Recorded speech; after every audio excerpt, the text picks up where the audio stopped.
షాబాద్ వరుస హత్యల హంతకుడు రాజ్ కుమార్ అంత్యక్రియలు పూర్తవుతున్నాయి. షాబాద్ లో ఏదైతే హత్యలు జరిగినటువంటి ఆరు హత్యలను చేసినటువంటి రాజ్ కుమార్ జీవితం ఆత్మహత్యతో ముగిసింది.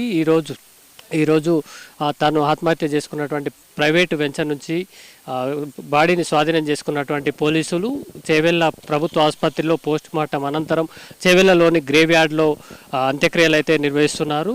సుమారు రాత్రి 11 ప్రాంతంలో ఈ అంత్యక్రియలు అయితే కొనసాగుతున్నటువంటి పరిస్థితి ఉంది. చేవెళ్ళ ప్రభుత్వ ఆసుపత్రిలో బాడీని తీసుకొచ్చినటువంటి పోలీసులు రాజ్ కుమార్ కుటుంబ సభ్యులకైతే సమాచారం ఇవ్వడం జరిగింది. పోస్ట్ మార్టం చేసేందుకు కుటుంబ సభ్యులు ఖచ్చితంగా ఉండాల్సిందే అంటూ పోలీసులు చెప్పే ప్రయత్నం చేసినప్పటికీ రాజ్ కుమార్ కుటుంబ సభ్యులైతే పోస్ట్ మార్టం కానీ అంత్యక్రియలు స్వగ్రామంలో నిర్వహించేందుకు కానీ అభ్యంతరం వ్యక్తం చేశారు. ఈ నేపథ్యంలో పోలీసులే దీనికి సంబంధించి రాజ్ కుమార్ పోస్ట్ మార్టం నిర్వహించడంతో పాటు చేవెళ్ళ ప్రభుత్వ ఆసుపత్రి నుంచి చేవెళ్ళలో ఉన్నటువంటి గ్రేవ్ యార్డ్లో క్రియలు అయితే కొనసాగిస్తున్నారు. సుమారు సోమవారం రాత్రి 10 గంటల సమయంలో పోస్ట్ మార్టం పూర్తి చేసినటువంటి అధికారులు 11 గంటలకు ఇక్కడ గ్రేవ్ యార్డ్లో అయితే అంత్యక్రియలు అయితే పూర్తి చేస్తున్నారు. ముఖ్యంగా మైనర్ బాలిక పోక్సో కేసులో నిందితుడిగా ఉన్నటువంటి రాజ్ కుమార్ తనను కేసులో ఇరికించారు, తన నుంచి డబ్బులు కూడా లాక్కున్నారంటూ ఆరోపిస్తూ తన జీవితం అంతా నాశనమైపోయింది. అటు మైనర్ బాలికతో పాటు తమ కుటుంబ సభ్యులకు సంబంధించి దాదాపు అప్పుల పాలైనటువంటి పరిస్థితి ఉంది. గతంలోనే తాను చేసిన అప్పులకు సంబంధించి కుటుంబ సభ్యులతో భూమి అమ్మించి మరి అప్పులు తీర్చినటువంటి రాజ్ కుమార్ పోక్సో కేసుకు నమోదైనటువంటి పరిస్థితులలో ఆ మైనర్ బాలిక ఆమె తల్లి ఆమె నాన్నమ్మను హత్య చేయడంతో పాటు స్వగ్రామానికి చేరుకొని రాజ్ కుమార్ భార్య సరిత అలాగే 2 చిన్నారులను కూడా హత్య చేసినటువంటి పరిస్థితి ఉంది. ఆత్మహత్యకు ముందు రాజ్ కుమార్ తీసుకున్న సెల్ఫీ వీడియోలో కూడా ఈ అంశాలన్నిటిని కూడా పేర్కొనడం జరిగింది. తాను చనిపోతే కనుక పిల్లలు ఆ బాధను పడాల్సి ఉంటుంది, తన కుటుంబానికి కూడా అప్పుల వాళ్ళు అడుగుతారంటూ కూడా రాజ్ కుమార్ పేర్కొని ఆత్మహత్య కూడా పాల్పడ్డాడు. ఆత్మహత్య తర్వాత పోలీసులు ఆ బాడీని స్వాధీనం చేసుకొని పోస్ట్ మార్టం చేసి చేవెళ్ళ గ్రేవ్ యార్డ్లో అయితే అంత్యక్రియలు పూర్తి చేశారు. ఏదైతే రాష్ట్ర వ్యాప్తంగా సంచలనం సృష్టించినటువంటి 6 హత్యల కేసు ఇలా వారి 2 కుటుంబాల్లోనూ విషాదంతంగా ముగిసినటువంటి పరిస్థితి అయితే ఉంది. వీడియో పర్సన్ సాయితో రమేష్, చేవెళ్ళ. షాబాద్ మీద కేసు పెట్టి జైలుకు పంపాలని చూస్తారు. అక్షయ్ని వాళ్ళ కుటుంబంలో వాళ్ళ నాన్నమ్మని వాళ్ళ అమ్మని ఎలాగైనా నేను చంపి నేను నా కుటుంబం ఏమైనా చేసుకొని చనిపోవాలని చెప్పేసి నిర్ణయించుకున్నా. దీంట్లో నా కుటుంబంది ఎలాంటి పాత్ర లేదు. నాదొక్కటి నా సొంత నిర్ణయం నేను తీసుకొని ఈరోజు నేను ఏదైనా వాళ్ళని చేసి నేను ఏమైనా చేసుకొని చనిపోవాలని నిర్ణయించుకున్నా. దయచేసి నాకు అలా నేను నా కుటుంబం చనిపోతే నాకు భూమి గుట్ట లేదు కాబట్టి ఎలాంటి నా తల్లిదండ్రులకు ఉన్న భూమిలో పెట్టొద్దని నన్ను మా కుటుంబం అందరు 4 అనాథల లాగా శ్మశాన వాటికలో మమ్మలను కాల్ చేయాలని తెలియజేస్తున్నాను. నాకు ఎలాంటి ఫ్యామిలీ మరియు ఎవ్వరూ లేరు. నేను చేసుకున్న తప్పుకు నేను పురుస్తున్నా. నేను చేసిన తప్పుకు నేనే శిక్షించుకోవాలని నిర్ణయించుకున్నా. వాళ్ళని ఎలాగైనా హత్య చేయాలని నిర్ణయించుకున్నా. మీద కేసు పెట్టి నన్ను జైలుకు పంపాలని చూస్తారు. అక్షయ్ని వాళ్ళ కుటుంబంలో వాళ్ళ నాన్నమ్మని వాళ్ళ అమ్మని ఎలాగైనా నేను చంపి నేను నా కుటుంబం ఏమైనా చేసుకొని చనిపోవాలని చెప్పేసి నిర్ణయించుకున్నా. దీంట్లో నా కుటుంబంది ఎలాంటి పాత్ర లేదు. నాదొక్కటి నా సొంత నిర్ణయం నేను తీసుకొని ఈరోజు నేను ఏదైనా వాళ్ళని చేసి నేను ఏమైనా చేసుకొని చనిపోవాలని నిర్ణయించుకున్నా. దయచేసి నాకు అలా నేను నా కుటుంబం చనిపోతే నాకు భూమి గుట్ట లేదు కాబట్టి ఎలాంటి నా తల్లిదండ్రులకు ఉన్న భూమిలో పెట్టొద్దని నన్ను మా కుటుంబం అందరు 4 అనాథల లాగా శ్మశాన వాటికలో మమ్మలను కాల్ చేయాలని తెలియజేస్తున్నాను. నాకు ఎలాంటి ఫ్యామిలీ మరియు ఎవ్వరూ లేరు. నేను చేసుకున్న తప్పుకు నేను పురుస్తున్నా. నేను చేసిన తప్పుకు నేనే శిక్షించుకోవాలని నిర్ణయించుకున్నా. వాళ్ళని ఎలాగైనా హత్య చేయాలని నిర్ణయించుకున్నా.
మీకేమైనా క్వశ్చన్లు అడగారు? Right, okay. ప్రస్తుతం మనం చేవెళ్ళ శ్మశాన వాటిక దగ్గరనము ఈరోజు చూస్తూ ఉన్నాం. మనం ఎవరైతే సైకో కిల్లర్ 6 హత్యలు చేసి పారిపోయిన వ్యక్తి మరి 3 రోజులు అబ్స్కాండ్లో ఉన్నాడు. 3 రోజుల తర్వాత ఎట్టకేలకు కొత్తూరు సమీపంలో పంజర్ల దగ్గర అతను సూసైడ్ చేసుకున్న పరిస్థితి. మందు దాగి, ఒక పాయిజన్ బాటిల్ అయితే తన పక్కనే ఉంది, పాయిజన్ బాటిల్, ఆ మందు దాగి ఆత్మహత్య చేసుకున్నాడు. 12 బృందాలు పోలీసులు అంతా కూడా వెతికారు. దాదాపు చుట్టూ 100 కిలోమీటర్ల దూరంలో, అదేవిధంగా ఇతర రాష్ట్రాల్లో కూడా వెతికిన పరిస్థితి. ఎటకేలకు నిన్న మధ్యాహ్నము 2-3 గంటల ప్రాంతంలో పోలీసులకు 100కు ఒక కాల్ వచ్చింది. ఆ కాల్ ద్వారా ఒక గుర్తు తెలియని శవము ఇక్కడ ఒక ప్రైవేట్ వెంచర్లో ఉందన్న సమాచారంతో మరి ఫ్యూచర్ సిటీ సిపి ఆధ్వర్యంలో పోలీసులు అక్కడికి వెళ్ళి ఆ యొక్క నిందితుడు ఎవరైతే సైకో కిల్లర్ ఉన్నో 6 హత్యలు చేసిన సైకో కిల్లర్ యొక్క మృతదేహాన్ని పరిశీలించిన తర్వాత తన కుటుంబ సభ్యులను కూడా పిలిచారు. కుటుంబ సభ్యుల్లో వాళ్ళ అన్న వచ్చి ఆ యొక్క డెడ్ బాడీని గుర్తుపట్టిన తర్వాత పోలీసులు అంత్యక్రియలకు సంబంధించిన ఏర్పాట్లు పూర్తి చేశారు. అక్కడి నుంచి చేవెళ్ళ మరి తీసుకొచ్చారు. Chevella first post mortem complete అయింది. చేవెళ్ళలో పోస్ట్ మార్టం కంప్లీట్ తర్వాత ఈ చేవెళ్ళలో ఉన్న శ్మశాన వాటిక ఏదైతే హిందూ శ్మశాన వాటికలో మనం ప్రస్తుతం ఉన్నాం, ఈ హిందూ శ్మశాన వాటికలో దాదాపు రాత్రి 11-11:30 ప్రాంతంలో ఈ యొక్క అంత్యక్రియలు చేయడం జరిగింది. దహన సంస్కారాలు చేయడం జరిగింది. అయితే ఈ నేపథ్యంలో 6 హత్యలు చేసిన నేపథ్యంలో నిందితుడి యొక్క మృతదేహాన్ని అనగా శవాన్ని తీసుకొని వాళ్ళు అంత్యక్రియలు చేయడానికి కుటుంబ సభ్యులు ఎవరైతే ఉన్నారో వాళ్ళు ఎవరు కూడా ముందుకు రాలేదు.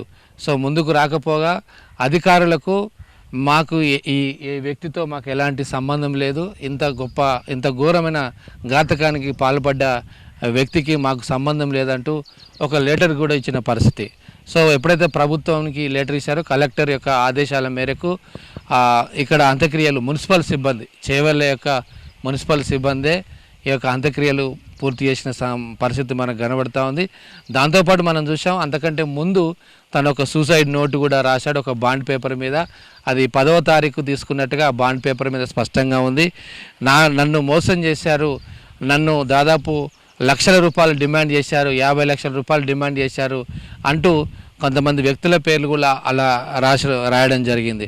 సో ఒక సూసైడ్ నోటు 10వ తారీఖు పోలీసులు రిలీజ్ చేసిన దాని ప్రకారం అయితే 10వ తారీఖు ఆ బాండ్ పేపర్ మీద చూడు అంటే హంతకుడు హత్య చేయడానికంటే ముందే ఆ యొక్క బాండ్ పేపర్ ప్రిపేర్ చేసుకొని తర్వాత సూసైడ్ వీడియో సెల్ఫీ వీడియో కూడా తీశాడు. ఆ వీడియోలో కూడా స్పష్టంగా చెప్పడం జరిగింది, నన్ను మోసం చేశారు, నన్ను వాడుకున్నారు, నేను మోసపోయాను, ఇక నాకు గతి లేదు, నేను చాలా ఆర్థిక ఇబ్బందుల్లో అప్పుల్లో కూరుకుపోయాను, ఆల్రెడీ కొంత పొలం నా వంతుకు వచ్చింది, ఏదో పొలం అమ్మాను, ఆ పొలం అమ్మిన తర్వాత కూడా అప్పులు కొన్ని తీర్చాను, అయినా కూడా నా అప్పులు పోలేదు, పైగా కొంతమంది నన్ను వేధించారు, నన్ను వాడుకున్నారు, ఇక దిక్కులేని పరిస్థితుల్లో వీళ్ళను నేను హత్య చేయాలనుకున్నాను, హత్య చేసిన తర్వాత వారితో పాటు నా కుటుంబ సభ్యులు నా భార్య పిల్లలను కూడా చంపి నేను కూడా చచ్చిపోతాను అని ముందే అంటే ఒక రోజు ముందే లేదా ఒక రోజు లేదా ఆ రోజు ఏదైతే హత్య చేసిండో ఆ రోజు ఫ్రైడే నైట్ మిడ్ నైట్ చేశాడు కాబట్టి మేబీ ఆ రోజు అది ఆయన ముందే సెల్ఫీ వీడియో తీసుకున్నట్టుగా మనకు స్పష్టంగా కనబడుతుంది. అది పోలీసులు నిన్న రిలీజ్ చేశారు. మొత్తం మీద ఈ యొక్క ఈ సంఘటన మన రాష్ట్రంలోనే కాదు తెలుగు 2 రాష్ట్రాల్లో సంచలనంతో పాటు దేశవ్యాప్తంగా కూడా ఇది చర్చనీయాంశమైంది. ఎందుకంటే ఎక్కడ చూసినా మనము ఒక మర్డర్ 2 మర్డర్లు కూడా చూసాం, కానీ ఇవి 6 మర్డర్లు, అది కూడా ఒక గంట వ్యవధిలోనే దాదాపు తక్కువ వ్యవధిలోనే 6 మర్డర్లు చేసిన వ్యక్తి. అది కూడా ఆ 6 మర్డర్లలో 3 తన కుటుంబ సభ్యులు, తన భార్య, 2 పిల్లలు, ఆ పిల్లలు కూడా చిన్న వయసు 5 ఏళ్ల లోపు వాళ్ళే. సో 2 కుమారులు ముక్కు పచ్చలారని వ్యక్తులు, అప్పుడే ఇంకా స్కూలుకు కూడా వెళ్ళని పిల్లల్ని తను చంపుకున్న పరిస్థితి. అంటే ఎంత ఘోరమైన ఒక సైకోగా మారిపోయాడు. ఒక డాక్టర్లు మానసిక నిపుణులు చెప్తున్నారు ఇది చాలా సైకో మెంటాలిటీ, ఇది మనం దాదాపు తరచుగా ఎక్కడ చూడము. అలాంటి వ్యక్తి ఈరోజు మన తెలంగాణలో అదేవిధంగా మన హైదరాబాద్ సమీపంలోనే ఇలాంటి వ్యక్తి ఉండడంతో ఒక్కసారిగా రాష్ట్రంతో పాటు ముఖ్యంగా షాబాద్ మండలంలో దైవాలగూడ ఏదైతే తన ఊరు ఉందో వాళ్ళ అత్తగారు ఉందో ఆయన నివాసం ఉంటున్న ఊరు ప్రజలు షాబాద్ మండల ప్రజలందరూ కూడా ఒకటేసారి షాక్ అయిన పరిస్థితి, అవక్కైన పరిస్థితి. చాలా అంటే మాతో పాటు మొన్నటి వరకు ఉన్న వ్యక్తి ఇన్ని హత్యలు చేయడం అని వాళ్ళ విషయాన్ని జీర్ణించుకోలేకపోతున్న పరిస్థితి. మాతో పాటు తిరిగిన వ్యక్తి ఇక్కడే నిన్న మొన్న కనబడ్డాడు. ఒక కిరాణం షాప్ ఆయన కూడా మాట్లాడడం జరిగింది, మా పిల్లలకు బిస్కెట్లు చాక్లెట్లు కొనిస్తాడు వచ్చి.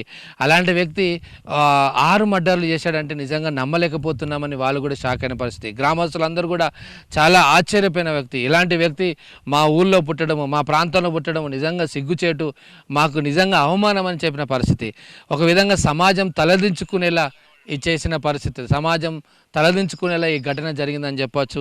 ఎట్టకేలకు శుక్రవారం అర్ధరాత్రి చేసిన ఈ మర్డర్లకు శనివారము, ఆదివారం, సోమవారం 12 ప్రత్యేక బృందాలతో పోలీసులు గాలింపు చర్యలు చేపట్టారు. ఒక పక్క ఎన్కౌంటర్ చేశారు, శ్రీశైలంకి వెళ్ళాడు, లేకపోతే షాద్నగర్ దగ్గర, చివరికి సూర్యాపేటలో పోలీసులు పట్టుకున్నారు, ఎన్కౌంటర్ అయిపోయాడు అని రకరకాల వార్తలు సోషల్ మీడియాలో వచ్చాయి. కానీ పోలీసులు దాన్ని అంతా ఖండించారు, ఎలాంటి వదంతులు నమ్మొద్దని. కానీ ఎట్టకేలకు నిన్న మరి కొత్తూరు సమీపంలో ఒక ప్రైవేట్ వెంచర్ దగ్గర, అది కూడా వాళ్ళ మేనమామ ఊరు, ఆ మేనమామ ఊరు దగ్గరలో ఉన్న ఒక వెంచర్లో తను ఆత్మహత్య చేసుకున్నట్టుగా స్పష్టంగా కనబడింది. ఒక పక్కనే ఒక ఫెర్టిలైజర్ సంబంధించిన మందు బాటిల్, పాయిజన్ బాటిల్ కూడా కనబడ్డ పరిస్థితి. సో దీంతో మరి పోలీసులు కూడా ఊపిరి పీల్చుకున్నారు. ఎందుకంటే ఇది చాలా సీరియస్ కేసు, దీని మీద ప్రభుత్వం మీద కూడా చాలా విమర్శలు వచ్చాయి. ఒకవైపు ప్రతిపక్ష పార్టీలు కూడా ఇది లా అండ్ ఆర్డర్ అంతా కూడా ఇష్యూ అయింది, శాంతి భద్రతలన్నీ మొత్తం మంట కలిసిపోయాయి, సీఎం రేవంత్ రెడ్డి దగ్గర హోంశాఖ ఉందని ఆరోపణలు చేసిన నేపథ్యం, పోలీస్ శాఖ మీద కూడా ఆరోపణలు వచ్చాయి. పోలీసులే నిర్లక్ష్యంగా వ్యవహరించారని ఆ రోజు షాబాద్లో పోలీస్ స్టేషన్ ముందు బంధువులు దాదాపు 100లాది మంది పోలీస్ స్టేషన్ ఎదుట బైఠాయించి ధర్నా చేసి రాస్తారోక్ చేసిన పరిస్థితి. సో ఎంతవరకు సిపి చెప్పినా, డీసీపీ చెప్పినా, సిపి చెప్పినా కూడా వినని పరిస్థితి. ఎట్టకేలకు కలెక్టర్ వచ్చే వరకు కూడా వారు వీళ్ళేది. చివరికి కలెక్టర్ వచ్చిన తర్వాత ఒక హామీ ఇవ్వడం జరిగింది. ఎవరైతే ఇప్పుడు మైనర్ బాలిక పోక్సో చట్టం ఎవరైతే నమోదు చేశారో ఆ మైనర్ బాలికకు సంబంధించిన ఒక సిస్టర్ వాళ్ళ ఇంట్లో ఇప్పుడు ఒక్కతే మిగిలి ఉంది. మొత్తం వాళ్ళ నాన్న చనిపోయాడు, వాళ్ళ మమ్మీ చనిపోయింది, ఆ అమ్మాయి చనిపోయింది, ఆ అమ్మాయి వాళ్ళ నానమ్మ కూడా చంపేశాడు ఇతను. సో చివరికి మిగిలింది ఒక 19 సంవత్సరాల వాళ్ళ అక్కయ్య, ఆమె కూడా ఫిజికల్ ఛాలెంజ్డ్. కాబట్టి ఆ అమ్మాయి ఒక్కతే మిగిలింది. కాబట్టి ఆ అమ్మాయికి సంబంధించి ప్రభుత్వం తరపు నుంచి ఒక డబుల్ బెడ్రూమ్ ఇల్లు, ఇప్పుడున్న పాత ఇల్లు కూలగొట్టేసి ఒక ఇల్లు కట్టేయడానికి గవర్నమెంట్ ఒప్పుకుంది కలెక్టర్ ఆధ్వర్యంలో. అదేవిధంగా 5 లక్షల రూపాయల ఆర్థిక సాయము, దాంతోపాటు ఆమె ఇంకా జీవితంలో ఏదైనా ముందుకెళ్ళడానికి సంబంధించిన సెల్ఫ్ ఎంప్లాయ్మెంట్ అలాంటి వాటిని కూడా చేయడానికి కలెక్టర్ హామీ ఇచ్చడంతో ఆ రోజు సాటర్డే రోజు షాబాద్ ముందు పోలీస్ స్టేషన్ ముందు ఎవరైతే ధర్నా చేశారో వాళ్ళందరూ కొంత వెనక్కి తగ్గిన పరిస్థితి. సో ఇలా ఒకవైపు ఆ అమ్మాయి అనాథ అయిపోయింది, ఇప్పుడు ఒక్కతే మిగిలింది. ఇటు సరిత అంటే తన భార్య సంబంధించిన పేరెంట్స్ కూడా వాళ్ళ కుటుంబ సభ్యులు కూడా కన్నీరు మున్నీరు అవుతున్నారు. ఒక ట్యూషన్ చెప్పుకునే, ఒక చదువు చెప్పే ఒక సరిత ఒక ఉపాధ్యాయులుగా ఉండి అతనికే ట్యూషన్ చెప్పింది అనేది గ్రామస్తులు చెప్పారు. అంటే ఆమె దగ్గరే చదువుకొని ఆమెనే ప్రేమించి ఆమెనే చంపి ఆమెతో పాటు తన బిడ్డలను కూడా ఇద్దరిని చంపుకొని ఈరోజు ఈ సైకో కిల్లరు ఒక రాష్ట్ర వ్యాప్తంగా ఒక దారుణమైన ఒక స్టోరీని మిగిల్చాడు. ఇది రాష్ట్ర చరిత్రలోనే ఒక విషాద సంఘటన లిఖితమైంది. చరిత్ర పుటల్లో ఇది ఎప్పటికీ నిలిచిపోతుంది. ఈ ప్రాంతంలో ఒక వ్యక్తి తన ఇద్దరు బిడ్డల్ని, తన భార్యను, ఇంకో ముగ్గురిని మొత్తం 6గురిని చంపాడు. ఇంకా ఆ అమ్మాయికి సంబంధించిన తండ్రిని కూడా చంపాడని అతనే ఒప్పుకున్నాడని గతంలో వార్తలు కూడా వచ్చాయి. కరెంట్ షాక్తో చనిపోయాడు వాళ్ళ ఫాదర్ అని. కానీ ఎప్పుడైతే తనను వేధిస్తున్నారని ఫోక్సో కేసు కావచ్చు, ఇంకా మిగతా అంశాలు నన్ను బెదిరిస్తారనే అంశంతో నేనే చంపాను మీ నాన్ననని ఆ అమ్మాయితో గతంలో ఒకసారి బెదిరించినట్టుగా వాళ్ళ బంధువులు కూడా ఆరోపిస్తున్న పరిస్థితి. ఇప్పుడు దాని మీద కూడా పోలీసులు ఎంక్వైరీ చేయాలి. నిజంగా వాళ్ళ ఫాదరు ప్రమాదవశాత్తు మరణించాడా లేకపోతే తనే చంపాడా అనే దాని మీద పోలీసులు కూడా ఎంక్వైరీ చేసే పరిస్థితి. ఒకవైపు పోలీసుల పాత్రపై కూడా విమర్శలు వచ్చాయి. ఎటకేలకు ఎస్ఐని సస్పెండ్ చేస్తూ సీఏకు మెమో కూడా ఇవ్వడం జరిగింది.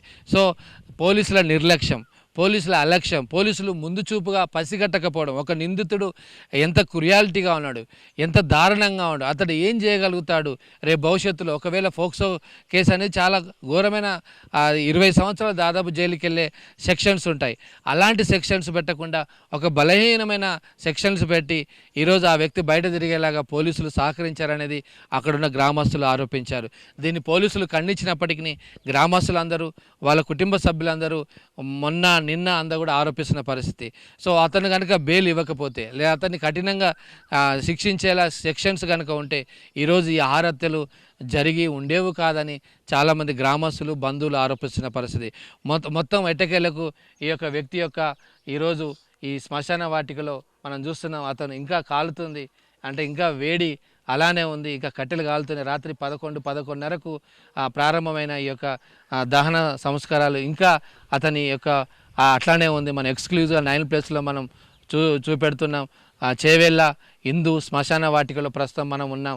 అతని శవం దాదాపు పూర్తిగా కాలిపోయినట్టు కనబడుతుంది. ఇక్కడ ఎవరైతే లేరు. ఎంత దారుణం అంటే ఒక వ్యక్తి పుట్టినప్పుడు ఎవరు లేకపోయినప్పటికీ మరణించినప్పుడు చాలామంది వస్తూ ఉంటారు.